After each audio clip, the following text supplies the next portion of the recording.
kay Governor Digamo. Actually, hindi ko po siya kilala nung una. Ang una po namin enkwentro sa kanya ay through a friend. At nung dumating po yung problema ng Sendong, yung po kasing panahon na yon ay pumupunta kami sa Cagayan de Oro at saka sa Iligan. At pag-collaborate din kami sa iba't ibang government agency, sa DOH, para tulungan yung mga nabagi doon. Nabalitaan po namin na ang Dumaguete pala ay bukod tangi sa Visayas na naapektuhan.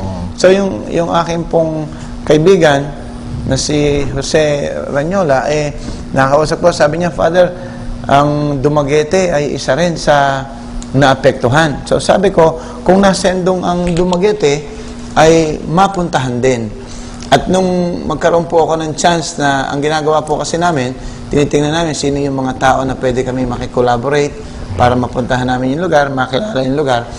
Doon po ako na-introduce kay Governor Digamo at si Governor Digamo po nga mismo nag-insist sa amin na nung magkakilala po kami, Father, punta po kayo sa aming probinsya, sa Dumaguete, nabagyo po kami, may mga namatay, may mga nasiraan, at ikinuwento niya kung paano na nung unang araw pa lang nung baha, ang governor dito ng Negros Oriental ay nandoon at nakashort, tumatakbo sa mga na-affected area. Humanga po ako sa kanya.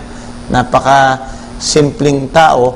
So, nung makita ko po siya, wala nga po siyang kasamang mga security. Talagang sabi ko, sige po, Governor, tutulong po kami doon para ma-debrief. Wala po siyang hiningi na kundi sabi niya, Father, tulungan niyo po yung namin, na ma-debrief sila, mabigyan ng health teaching, mabigyan ng dasal. So sabi ko, sige po, Governor Digamo, pupunta po kami doon. Hanggang yun po, nagpunta kami rito doon sa una, yun sa Sendong. Bagyong Sendong. Pagkatapos po noon, nasa Cagayan de Oro po kami, pamaya-maya po, yung Lindol naman. So kaya, kinontak na naman po uli kami ni Governor Digamo. Ang sabi niya, Father, kawawa naman yung mga kababayan ko dito, baka pwede hong i-debrief niyo rin yung sa Gihulngan, sa Solongon, at para po matulungan sila. So doon nakita ko po doon sa sinseridad din doon sa tao. So diyan nag-start, Father, na yan po yung nag-start yung naging close kayo ni nagkukwento Governor siya Digamo sa akin, yung pagpapahalaga niya dito sa mga tao. Kukwento siya ng mga pangarap niya, yung mga panalangin niya para sa mga tao dito. So, habang kinakikinig. Actually, kanina nga po, kagagaling ko lamang doon sa kanilang bayan, sa barangay nila. Napakasimpleng tao po pala nitong si Governor Digamo. Mula po Maynila, punta ako dahil nabalitaan ko po na namatay ang kanyang tatay na si Mr. Arturo Digamo. So, sabi ko, gusto kong makiramay sa kanya at sa kila Governor Digamo po, sa inyong pamilya. Condolence po, nakikiramay po ako sa inyo, ang aming pastoral care team, ang mga kasama namin. Pagpunta po ko nga po doon sa bahay nila, na-meet ko po yung nanay niya, na isang simpleng ali din, mga kapatid niya. Pero ang isang naka-ano po sa akin doon kung gaano pala kalapit itong si Governor Digamo. Kinukwento nga po sa kanya, dahil ang tatay ko po ay namatay na din at napakalapit sa akin, kung gaano kahirap yung mawala ng ama. Pero ang isa kong nakita ko na parang nag-connect kami, yung kung paano yung natutunan din niya sa kanyang ama. Yung kasimplihan ng buhay. Pagpunta ko nga po doon sa bahay nila, sabi ko abay, bahay pala ito ng governor. Pagpunta ko po doon, simpleng-simple lang ang bahay nila, Gov. Ang lamay po, nandun sa may sala at ang kanilang bahay, sabi ko, bakit napakasimple lang pala ng pamilya niya. Ang sahig ay kawayan. At ang bahay ay simple lang na kahoy. Sabi ko, yung iba, barangay captain pa lang, o mayor, o ano man ang talagang iba na yung dating. Pati ang buhay, nababago. Pero ito, sabi ko, ilang kaya ang mga leader politiko natin na ganun. At dun nga, kinukwento niya, yun yung natutunan niya sa kanyang tatay.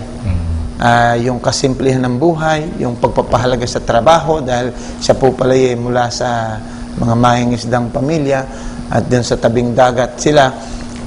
Kaya po, kay Governor Digamo, pinabot ko po ang aking panalangin muli, ang pakikiramay, at ang marami pang tao at sa atin po dito sa Dumaguete at sa Negros Oriental. Sana po ay kanina nagdasal po ako doon sa harap ng bangkay ng tatay niya na namatay.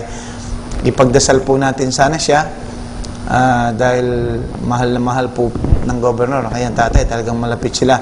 Sana'y magkaroon sila ng lakas, ng comfort o consolation doon sa pinagdadaanan nila na loss o kawalan ng kanilang mahal sa buhay. So kaya yun po. At nagpapasalamat din po ako kay Governor Digamo dahil po sa tulong ninyo at sa leadership ninyo na natulungan namin yung mga tao sa Gihulngan, sa La Libertad, Himalalud at dun sa Solongon dahil po dun sa sinseridad din niya. So kanina nga po nung pumunta ako dun sa bahay niya, nakatsinilas lamang si Governor. Sabi ko, ito yung Governor na napaka-simple, napaka-simple at talagang ang tawag po namin ng mga Tagalog ay yung mga payak. Ibig sabihin isang taong simple na talagang hindi mo makakakitaan ng kaplastikan o ano. So kaya nakikiramay po muli kami sa inyo bilang tatay ng probinsya ng Negros Oriental. At sana po ay malampasan nyo yung kalungkutan na inyong pinagdadaanan. Okay. Alang sa itong mga televiewers, live kita ni atong